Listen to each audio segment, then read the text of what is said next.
వరకట్న వేధింపులు తట్టుకోలేక ఓ గృహిణి ఆత్మహత్యకు పాల్పడింది. సూసైడ్ నోట్ రాసి ఇంట్లో ఉరివేసుకొని సూసైడ్ చేసుకుంది.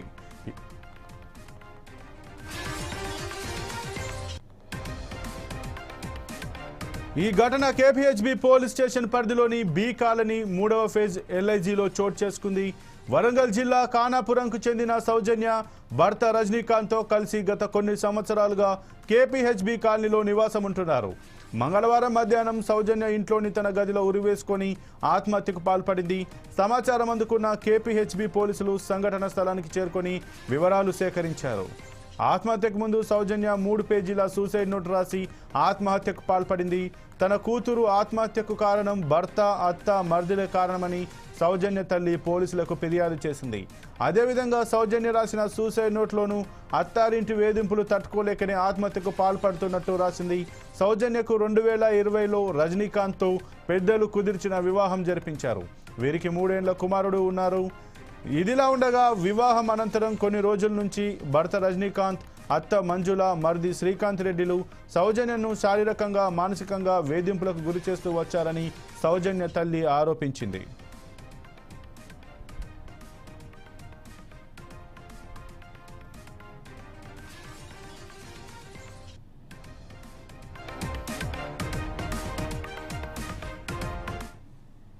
సౌజన్య అని చెప్పి ఈమె ఏజ్ 29 ఇయర్స్ ఉంటుంది. ఈమె సూసైడ్ చేసుకొని ఆత్మహత్య చేసుకొని ఇంట్లో హ్యాంగింగ్ చేసుకొని సూసైడ్ నోట్ రాసి చనిపోయింది.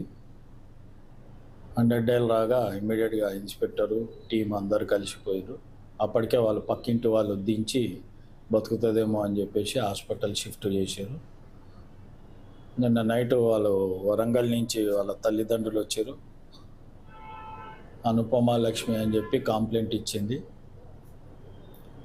అత్త మీద, ప్లస్ భర్త రజనీకాంత్ మీద, ప్లస్ మర్ది శ్రీకాంత్ రెడ్డి మీద.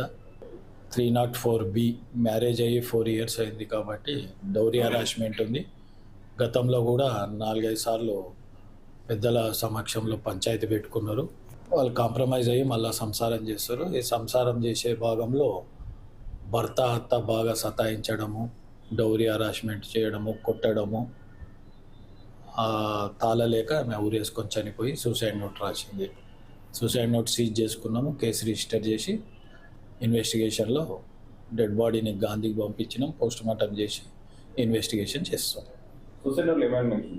సూసైడ్ నోట్లో అదే భర్త ప్లస్ అత్త కలిసి నన్ను సతాయించారు, కొట్టిర్రు, కట్నం తీసుకురమ్మన్నారు, నీచంగా చూసారు, నన్ను కుక్కలాగా చూసారు అని చెప్పి రాసింది. దానిపైన కేసు రిజిస్టర్ చేసుకొని ఎంఆర్ఓతోనే ఎంక్వైరీ చేపిస్తున్నాం. తగిన చర్యలు తీసుకుంటాం. నిన్న నైటు సౌజన్య అని చెప్పి ఈమె ఏజ్ 29 ఇయర్స్ ఉంటుంది. ఈమె సూసైడ్ చేసుకొని ఆత్మహత్య చేసుకొని